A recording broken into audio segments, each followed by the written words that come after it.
ও ভাই, এখান থেকে আকাশের ভিউটা দেখো।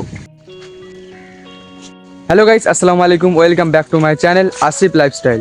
তো গাইস, আবার একটা নতুন ব্লগ ভিডিও নিয়ে চলে আসলাম।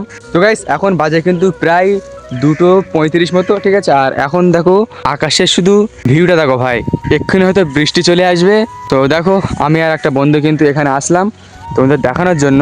আকাশটা কিন্তু এত সুন্দর লাগছে, কিন্তু ভাই আবার একটু ভয় ভয় লাগছে।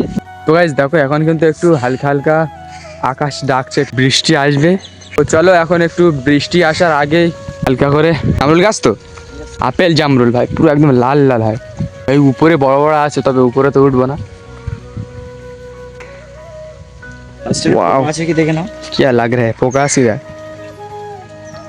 এই জামগুলো এত মিষ্টি না পুরো। নাইস। ভাই সেই মিষ্টি কিন্তু। এই কোথায় সাপ ছিল? কি সাপ? পদ্মা কেটো না কি একটা সাপ বলে। তার মানে মাথায় একটা হেডফোনের মতন থাকে। আর ভাই দেখো সাইডে সাইডে যাচ্ছে, এই যে বাঁধ, আর দুই সাইডে দেখো পুকুর, আর এখানে মাছ দেখো। ও ভাই, মাছগুলো কি করছে দেখো। কি মাছ এগুলো? পার্শে মাছ। ও ভাই, এখান থেকে আকাশের ভিউটা দেখো।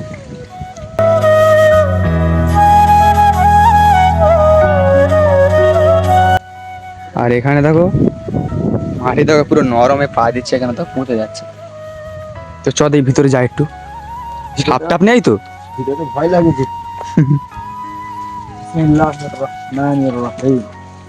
তো গাইস, কলা বাগানে ঢোকা মানে একদম জামা কাপড়ের দাগ লাগা।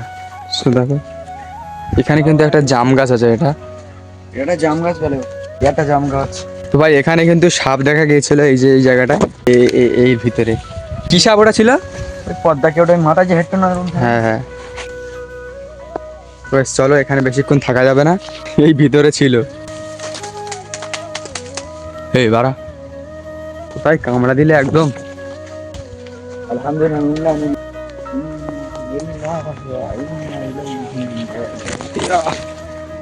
তো এখন আবারও আমাদের এখান থেকে এই ওখানে যেতে হবে। এখান থেকে কিন্তু ভিউটা দেখছে। আর এইদিকে দেখো, ও মাই গড।